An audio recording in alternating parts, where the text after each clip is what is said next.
నిన్న హైకోర్టులో హైదరాబాద్కు చెందిన మల్లేష్ యాదవ్ ఈ బెనిఫిట్ షోస్కు సంబంధించి ఒక కేసు వేయడం జరిగింది. దానిపైన విచారణ చేపట్టిన కోర్టు చాలా ఇంట్రెస్టింగ్ కామెంట్స్ చేయడం జరిగింది. నిజంగా ఈ బెనిఫిట్ షో వల్ల ఎవరు బెనిఫిట్ అవుతా ఉంది? ఈ బెనిఫిట్ షో వేయడం వల్ల ఏమైనా అనాథాశ్రయాలకి ఫండ్ ఏమన్నా వెళ్తూ ఉందా? ఏదైనా సామాజిక అంశాల కోసం వీళ్ళు ఏమైనా డొనేషన్స్ ఇస్తూ ఉన్నారా అనేటువంటి ఒక కాన్సెప్ట్లో నిన్న మాట్లాడడం జరిగింది. దీనివల్ల మ్యాక్సిమం ఎగ్జిబ్యూటర్స్ మాత్రమే బెనిఫిట్ పొందుతూ ఉన్నారు. కాబట్టి ఇది 2021లో జీవో 120 ప్రకారం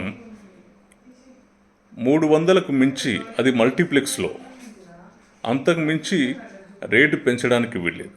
కానీ ఈ బెనిఫిట్ షో ఓజీ సినిమాకి, ఈ బెనిఫిట్ షోస్కి రాత్రి 9 గంటలకు వేసేటువంటి బెనిఫిట్ షోకి 800 రూపాయలని టికెట్ ధరగా నిర్ణయించడం జరిగింది. ఇట్లాంటి వాటి వల్ల గతంలో ఇచ్చినటువంటి 2021లో ఇచ్చిన జీవో 121కి ఇది పూర్తిగా విరుద్ధం. కాబట్టి దీన్ని నిలిపివేయాలన్నటువంటి విధంగా హైదరాబాద్కు చెందినటువంటి మల్లేష్ యాదవ్ ఈ కేసు వేయడం జరిగింది. దానిపైన కోర్టు కూడా చాలా ఇంట్రెస్టింగ్గా కామెంట్ చేయడం జరిగింది. వాస్తవంగా ఇట్లాంటి బెనిఫిట్ షోస్ వల్లనే గతంలో కూడా మనం చూసాం. అల్లు అర్జున్ సినిమాలో అన్యాయంగా ఒక కుటుంబం బలైపోయినటువంటి ఇన్సిడెంట్.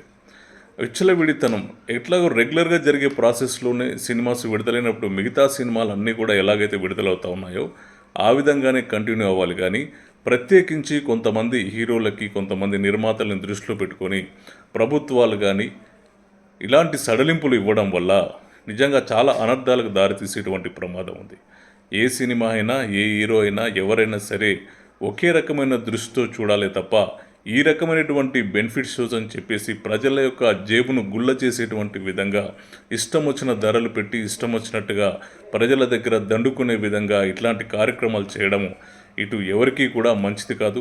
ఖచ్చితంగా వాళ్ళు ఏదైతే కొన్ని వందల కోట్లు పెట్టి సినిమాలు తీస్తూ ఉన్నారో అదంతా కూడా ఫండ్ని అతి ఫాస్ట్, చాలా తొందరగా జనరేట్ చేసుకోవాలి, అమౌంట్ను లాగేసుకోవాలి పబ్లిక్ దగ్గర నుంచి అని చూడడం అనేది ఇది పూర్తిగా పరమైనటువంటి అంశం. కాబట్టి దీని పట్ల ప్రభుత్వాలు ఎంతసేపు బిజినెస్ మ్యాన్లు, కార్పొరేట్ సెక్టార్స్ కాకుండా సామాన్య ప్రజల సైడ్ కూడా ఆలోచించాలి. ఇట్లాంటి వాటికి పర్మిషన్స్ ఇవ్వకుండా ఒక ప్రత్యేకమైనటువంటి దాని విధానంగా చూడకుండా మామూలుగా అన్ని సినిమాలు లాగానే ఇట్లాంటివి కూడా చూస్తే బాగుంటుందనేది పబ్లిక్ యొక్క ఆలోచన విధానం. కాబట్టి ప్రభుత్వాలు ఇక మీదట ఇట్లాంటి ఇవ్వకుండా కోర్టు యొక్క ఆదేశాలు ఆల్రెడీ వింటున్నారు. కాబట్టి జరుగుతున్నటువంటి ఇన్సిడెంట్స్ చూస్తూ ఉన్నాం. కాబట్టి ఇక ముందు ఇవ్వకపోవడం మంచిదనేది నా ఉద్దేశం.